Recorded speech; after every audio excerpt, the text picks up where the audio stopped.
எப்பதான் இந்த உண்டியல் ஃபுல்லாகி அதை உடைச்சி ஓப்பன் பண்ணி உள்ளே இருக்கிற காசெல்லாம் கவுண்ட் பண்ணி எடுத்துகிட்டு ஓடி போய் நமக்கு தேவையான பொருளை வாங்குவோம் அப்படின்னு என்னோட பொண்ணு கிட்டத்தட்ட 6 மாசமாக சேர்த்து வச்ச உண்டியலுங்க இன்னைக்கு உடைச்சி ஓப்பன் பண்ண டைம் வந்துருச்சு. என்னோட பையன் ஒரே அடியில் உடைச்சி ஓப்பன் பண்ணி உள்ளே இருக்கிறதெல்லாம் எடுத்துட்டான். அதிகமாக பார்த்தீங்கன்னா சில்லறை தான் நிறையா இருந்துச்சு. சரி அவ்வளவுதான் இருக்குதுன்னு அப்படி நாங்கள் ஃபேமிலியாகவே உட்காந்து 4 பேரும் கவுண்ட் பண்ணோம். ஒரு ஆள் சில்லறை கவுண்ட் பண்ண, ஒரு ஆள் நோட்டை கவுண்ட் பண்ண நோட்டையும் வளைச்சி இப்போ ஒரு 10 டைம் எண்ணியிருப்பாங்க. எதுக்குன்னு பார்த்தீங்கன்னா 3000க்கு ஒரு ரூபாய் கம்மியாக இருந்துச்சு.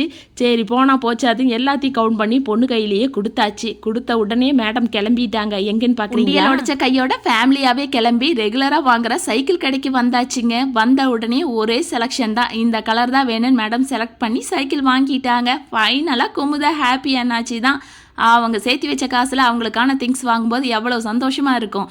இதோட வில்லிங்க கையோட புது உண்டியல் வாங்கிட்டு வந்து அடுத்த சேவிங்க்கான ப்ராசஸ் ஆரம்பிச்சு